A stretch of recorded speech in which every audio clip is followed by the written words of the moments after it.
Theater, Literature, Northwoods Arts, and Music by Phil Gents and the Farsights. A packed playlist is on its way.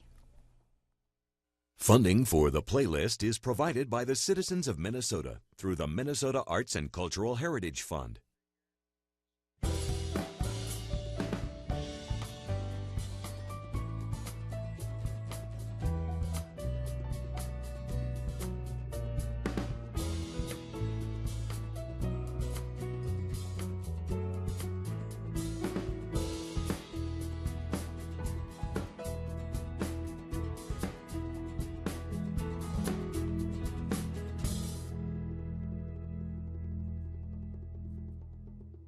On a media blitz through the Twin Ports, this week's music guests are primed and ready to go. Please welcome Phil Gents and the Farsights.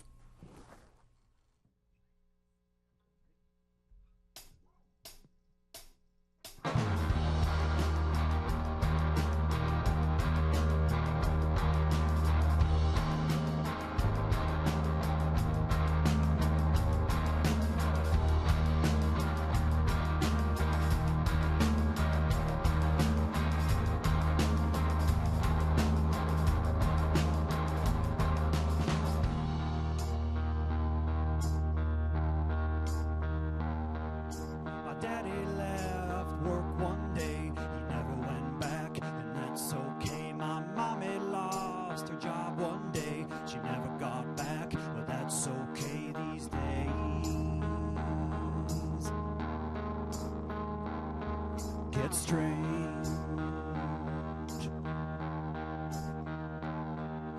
My brother left at a ripe young age. He never went back, and that's okay. I went north, barely could stand, trying hard to be a man these days. Get strange.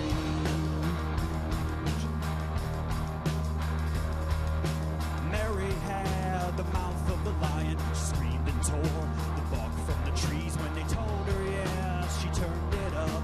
They turned her down. She's on her knees these days. Get strange.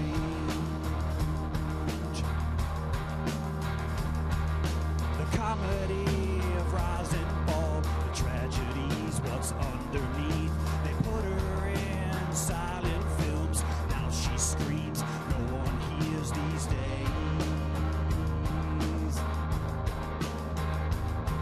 Get strange.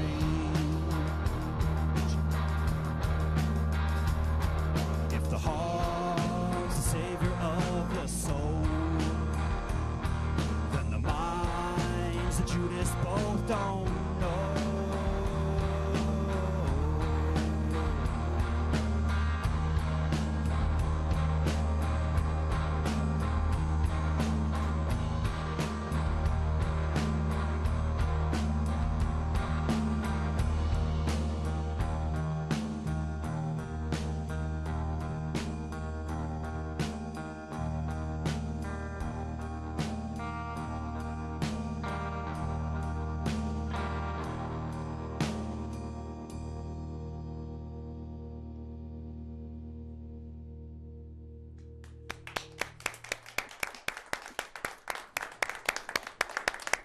Phil Gents and the Farsights. We'll learn more about the band later in this show and catch up with playwright Caity Shea Violette right after this. Al talks about the uniqueness of the glaze and the difficulty of working with different glazes. We've just never seen anything like it. I'm Val Doherty. This is Waterfront Gallery. You just make pots. It just becomes part of your life. When I don't have to make pots, I make pots. Al just has a unique flair to his work. Lots of detail, beautiful glazes, and he's fun to work with. My name's Al Amarzu. I'm a ceramic artist from Two Harbors. And this is my show. I'm manipulating everything. I won't leave the edge a certain way. I won't leave the clay a certain way or the glaze a certain way. I'm always trying to mix it up a little bit. We expect it'll be a great show. And Al's work will be here from now through December 31st.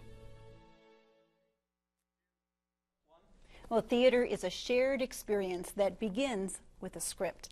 Playwright Caity Shea Violette is watching hers come to life at the University of Minnesota Duluth. Caity Shea, welcome to the playlist. Thank you very much. Thank you for making time to come over and tell us about seeing your play on the stage. So fill us in. It's called Target Behavior, correct? Yes, it is. And the story centers around a young woman named Kendra, and she's gone through a really traumatic experience in her life and is really struggling to cope with that, and so much so that she's ended up in a psych ward. And throughout the story, we kind of figure out, going back and forth in time, what happened to this young woman to get her where she is, and how is she going to fight the demons of her past to rebuild her life.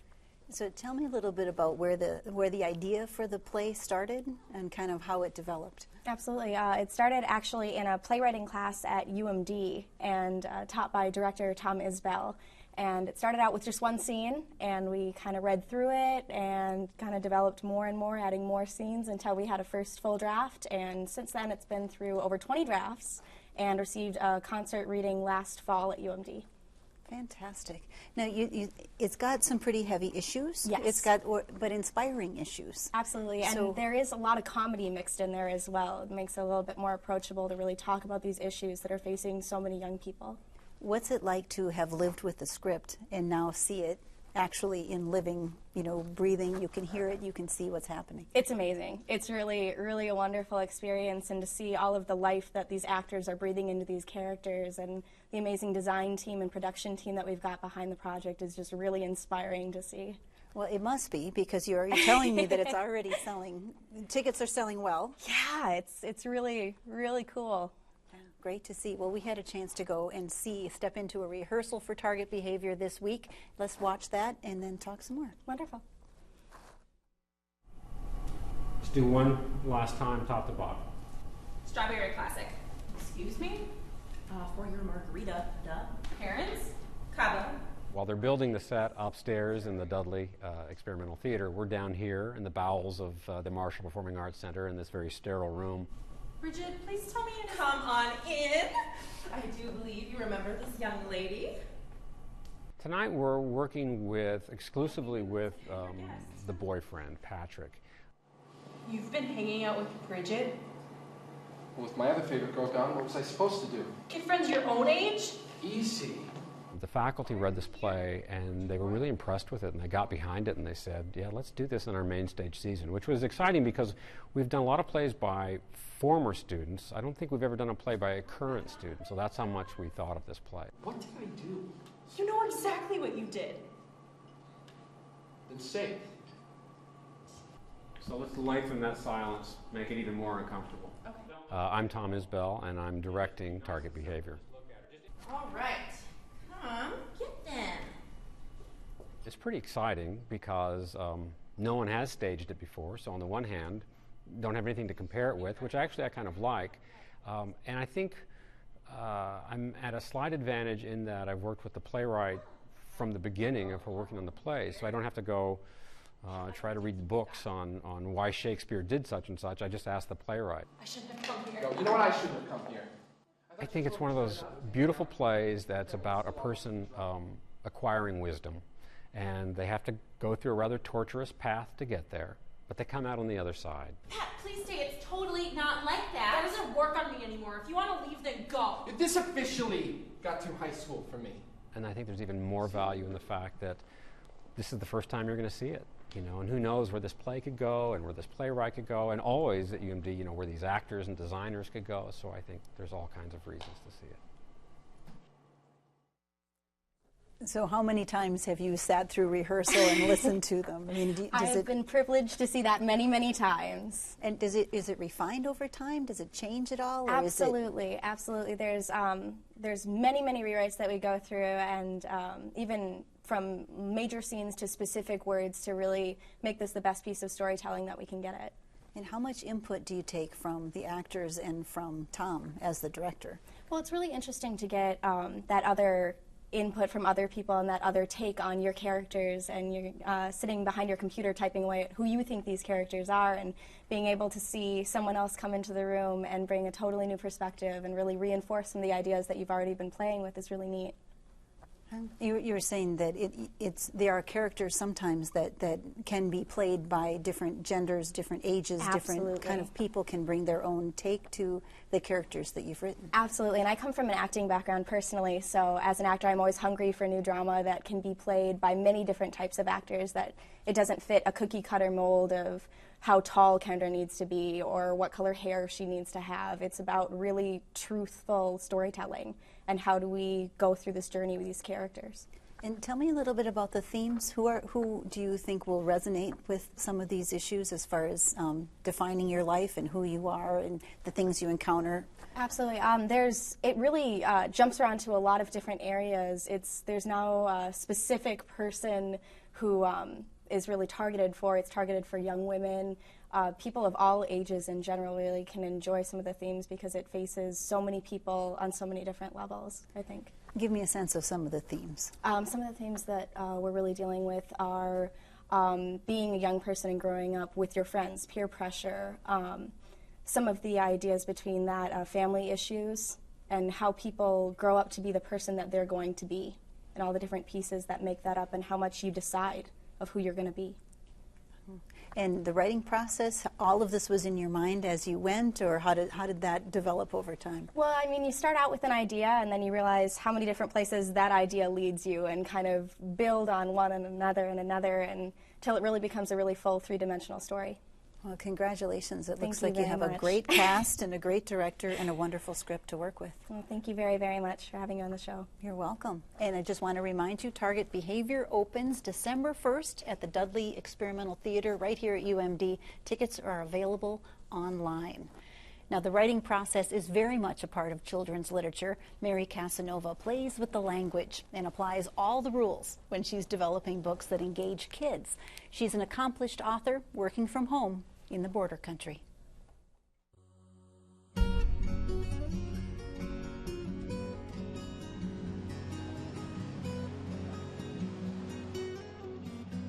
I think I can be inspired pretty much anywhere I am at. A good story beginning, and a reason to keep exploring a character's situation is enough for me to be inspired. My name is Mary Casanova. I'm a children's author, and I'm in my own studio at my house in Ranier, Minnesota. The moment Violet stepped into the house, two dogs bounded close. Meow, hiss, spat. I love when I can get the kids interacting with the story. So here I use this yippity yappity yeep yeep yeep, and the kids I know will say that aloud when I read it with them. The kids' book, even like this, it's not a lot of words, but it's a character, there's a plot, there's conflict, there's a lot of strong verbs, good language, and then you get to an ending that has to have some universal some reason that makes the reader, whether it's a parent or a child, feel like deep down this story was worth it. The payoff was there. It's great fun. I always feel like I get a lot of Christmas in my life when these books arrive, and I get to see them in various stages. I was in New York City. I go there about every 2 years to visit with editors, and I woke up at midnight with the words in my head. The day Dirk Yeller came to town, the wind curled its lip, cattle quit lowin', and tumbleweed stopped tumbling along. I wrote it down in the bathroom so I wouldn't wake my husband, put it on toilet paper. In the morning I looked at it and thought, it's not bad, and I think I know where the story's going. Wrote down a draft I had a whole draft before my 10 o'clock meeting with an editor that morning, and it really came as a gift. So to me, they don't all come that way. I do a picture book a day if it worked that way, but it doesn't. My process is more circular. I tend to go back to the last chapter and look at what I did, and it usually takes a number of rewrites before I feel like that's feeling fairly firmed up, and then I'll move on to the next chapter.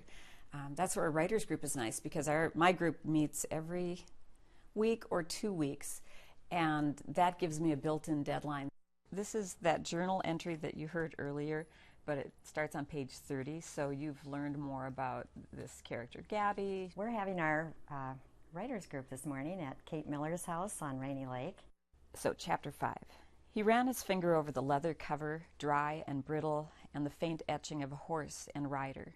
It wasn't when someone reads, we try to really point out all the good points of what they've written first, and then not point out the bad points, but ask questions. I'll follow our rules and be quiet and just write down any reactions you have, good or bad. Thanks. I like how you've broken up all this information into about 4 journal entries you read. Mm-hmm. Yeah, that's changed since the last time I yeah, it was all one big entry before, and you guys suggested breaking it up, which I think helps. Yeah. Like the horse and rider carved in the cover. Was that there before? That's new. I started in the children's field when I was 32 is when I really thought about it, and I am 54, so that's 22 years. And my 25th book just came out. 26th is in November. Not that anybody's counting, but it seems like a good way to spend the years as they go by.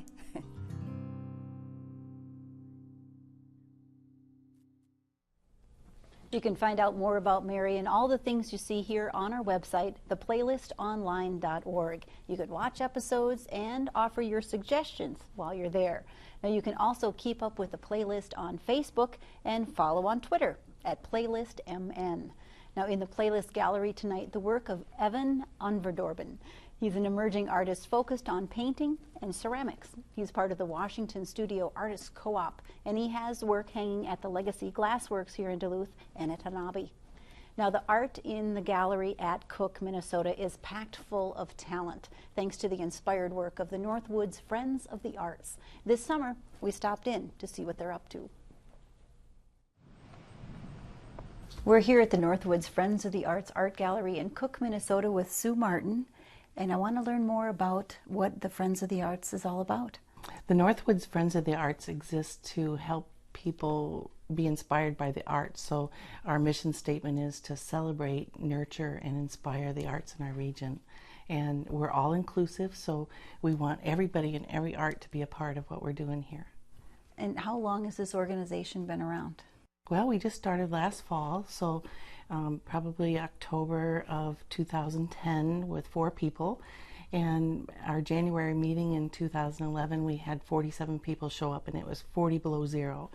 And that just shows you that there's an energy and there's a desire to bring arts to our community and to celebrate them.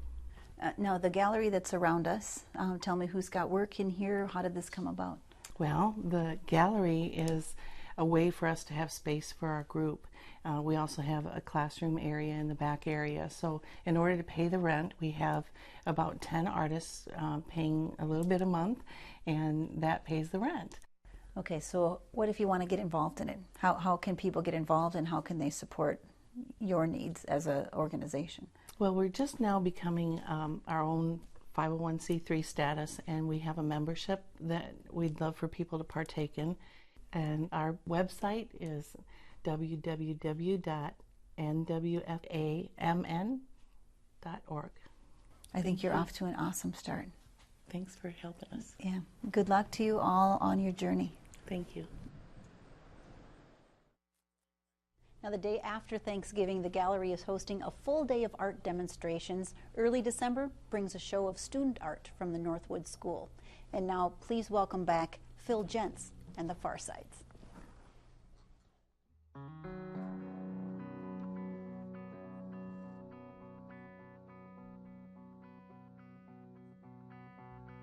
It's a little bit chaotic, but it's under control. How many lives lost? How further down the hole?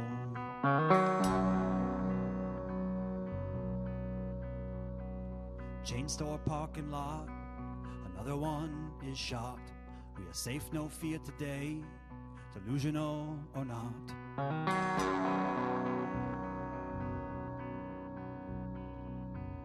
Hope you were a fling, a dream pipe pinhole leak. Voices up on the tube, sound like death to me.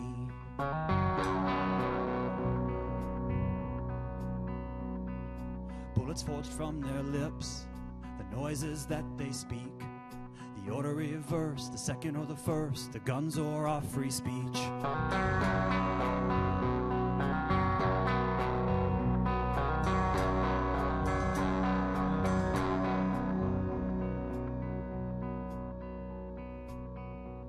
Say a prayer for us tonight.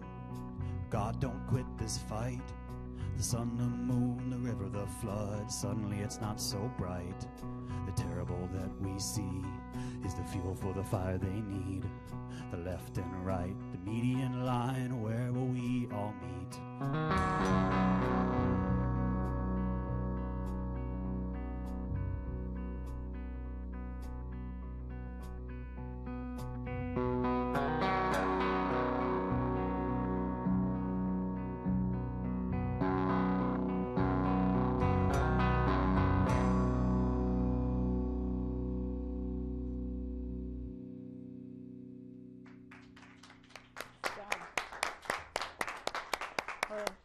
You gave me the perfect beginning as far as where do you meet. Phil Gents, thank you for coming to the playlist. Thank you for having us. Welcome. It's awesome to be here, yeah. Will you introduce your bandmates and tell me a little bit about how you guys met? I'm Phil Gents. This is Ryan Nelson back here on the drums, wearing the hat, indoors. And Bryn Sias over on bass. I met Ryan at work at Best Buy together. Got together playing at the brew house for a little while, so, kind of just the two of us. And then met Bryn also through another mutual friend, and then kind of just hit it off from there. Excellent. So you do a lot of the songwriting at this point? Correct, yes. Tell me a little about your process, your inspiration. Where does that come from? A lot of it will come from just personal experiences or things that I read, things that I see, and just kind of reactions to that. So a lot of it is kind of external, just things that happen around me or to other people, and then reacting to that usually. I think it's quite a journey. And you have recorded some music already, correct? Correct, yeah. You're in the process of more? Yeah, I launched a Kickstarter fundraising event, I guess you could say, and raised some money to record an album, and hopefully we'll start recording pretty soon. Some solo stuff with the band too, and actually kind of get it out there like a full, real-length album. And that's pretty exciting because I think that was a good experience, and it was very successful. Absolutely, yeah. Which is fantastic. Really, really excited about that. Yeah. So who do you look up to in the music world as far as inspiration and not emulation necessarily, but right. who kind of inspired you? I was told by Bryn that she'd be upset with me if I didn't say Woody Guthrie, just because I think we can all relate to, singing about workers' plight and things like that, especially this day and age. But the biggest one top of the list would probably be Mason Jennings. Big time. He finds a way to kind of, write songs that really relate to the human condition and battles that people go through and love and religion and all things that, I find that I question in my life too. So he's a big inspiration. Yeah, just the human condition and right. that conversation. Right. So when you are writing a song, are you thinking of who might listen to it, or is it for you? Sometimes I try not to let it creep in too much. If I find that I try not to also be like on a high horse and get overtly political and think that I don't want people to think that I'm thinking that I'm better than somebody just because I'm observing something and reacting to it. So I might throw in hey, I'm in this with everybody. I'm part of the problem maybe, and so in that regard, yeah, I don't want to come across as preachy or anything like that. But I do try to let it kind of not creep in too much and write whatever it is that I want to write and whatever it is that I want to say, and then that's just what happens. Well, I know you've developed a following here around Duluth, which is wonderful, and in the Twin Cities as well. So tell me a little bit about gigs coming up. I think I'll be playing solo on December 17th, supporting a good friend of mine, Aaron Tidgham. He's having sort of a quasi CD release party down there at the Wild Times in the cities. And then December 20th, we'll all three of us be at the Ficker's Brew House here in Duluth, which I'm really excited about. It's kind of where him and I met, and actually where we all met, so I'm pumped about that. And then December 30th at the Acadia Cafe, also with my friend Aaron Tidgham. Awesome. Well, thank you for taking the time to come over tonight. I know you got one more song for us. One more, yeah. Which is great. Now, there are lots of live music options out there for you this weekend, and some great art and theater too. Whatever you find, have fun, and remember to go out and support the arts. Okay, play us out. Thanks. Thank you.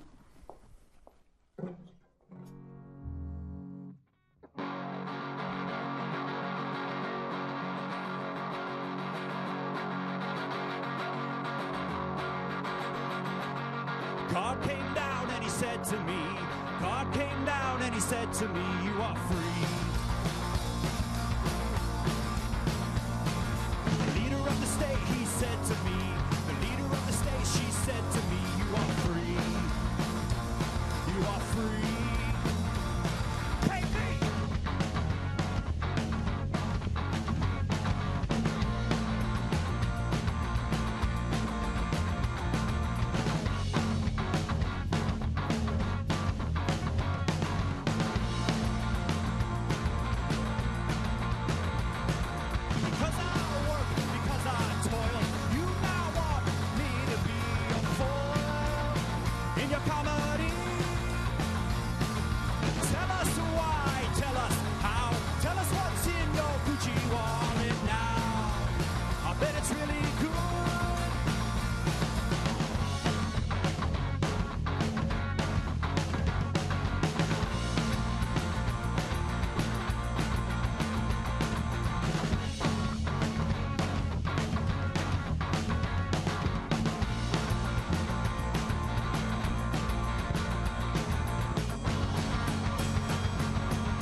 of the world, cut down these trees. Leader of the world, put it on its knees. Can you count?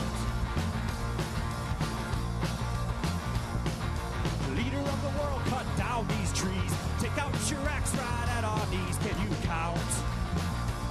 Can you count? 1, 2, 3.